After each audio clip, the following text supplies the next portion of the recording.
Hello बच्चों, चलिए प्रश्न को पढ़ते हैं। मनुष्य में हीमोफीलिया की वंशागति की का वर्णन कीजिए। स्थिति दे रखा है पीड़ित पिता एवं सामान्य महिला द्वारा उत्पन्न संतानें। इस प्रश्न में हमें बताना है कि मनुष्य में हीमोफीलिया की वंशागति की क्या है, उसका वर्णन करना है। और स्थिति दे रखा है पीड़ित पिता एवं सामान्य महिला द्वारा उत्पन्न संतानें। तो आइए सबसे पहले इस प्रश्न में जो है मुख्य अवधारणा को देखते हैं। मुख्य अवधारणा जो है इस प्रश्न में हो जाएगा हीमोफीलिया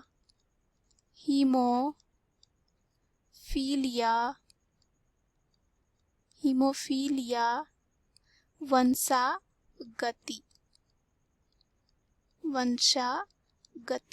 या क्या होता है, इसमें जो है रक्त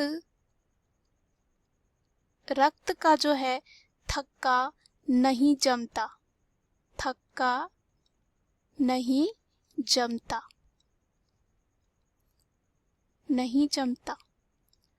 उसके बाद यहाँ पर इस प्रश्न में हमें जो है स्थिति दे रखी है। स्थिति की बात करें तो यहाँ पर जो है स्थिति है कि पिता जो है पीड़ित है, यानी कि हीमोफीलिया है, पीड़ित है यानी कि हीमोफीलिया रोग है।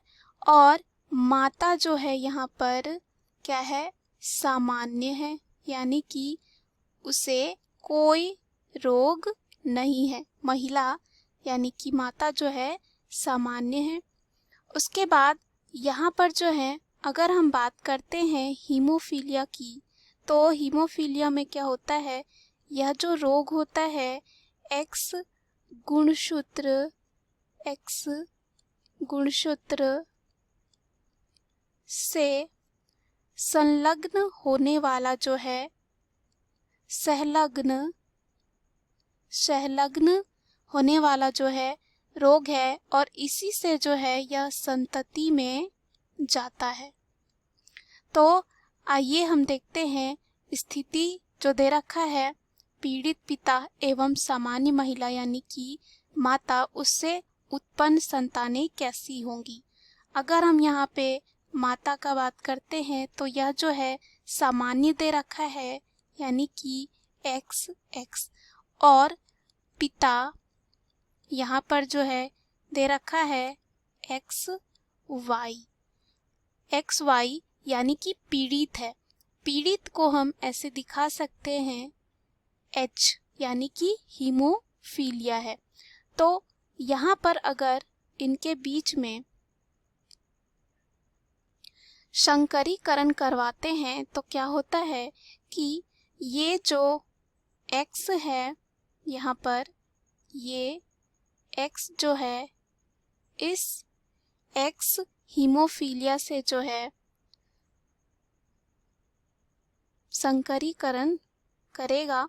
उसके बाद ये X जो है ये Y के साथ जो है करेगा, तो हमें यहाँ पर मिलेगा XH, और इससे हमें मिलेगा XY।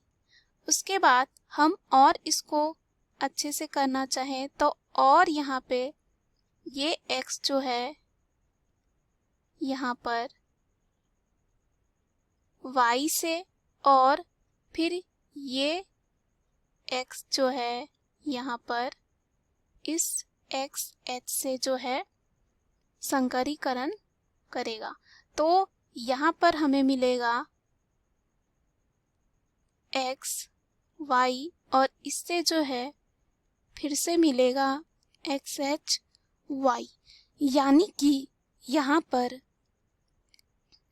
50% जो है जो पुत्री होगी उसमें जो है हीमोफीलिया होगा। हीमोफीलिया यानी कि यह जो होंगी हीमोफीलिया की वाहक होंगी। क्योंकि हमने देखा कि X गुणसूत्र में जो है संलग्न होता है यह रोग और संतति में जाता है।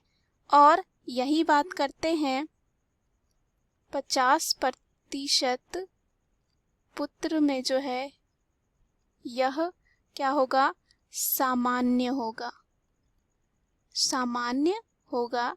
यहाँ पर एक ये हो गया, उसके बाद एक ये हो गया, यानी कि 100 का आधा 50% और यह दोनों जो है यह जो है 50% जो है पुत्री इसमें हीमोफीलिया वाहक हो जाएगी और 50% पुत्र जो है सामान्य होगा। तो दिए हुए मुख्य अवधारणा के आधार पर हमने ये सिद्ध कर लिया है कि हीमोफीलिया की वंशागति क्या है और यहाँ पे जो स्थिति दे रखी है उसको हमने सिद्ध कर लिया है। आशा करती हूँ यह प्रश्न आपको समझ में आया होगा। धन्यवाद।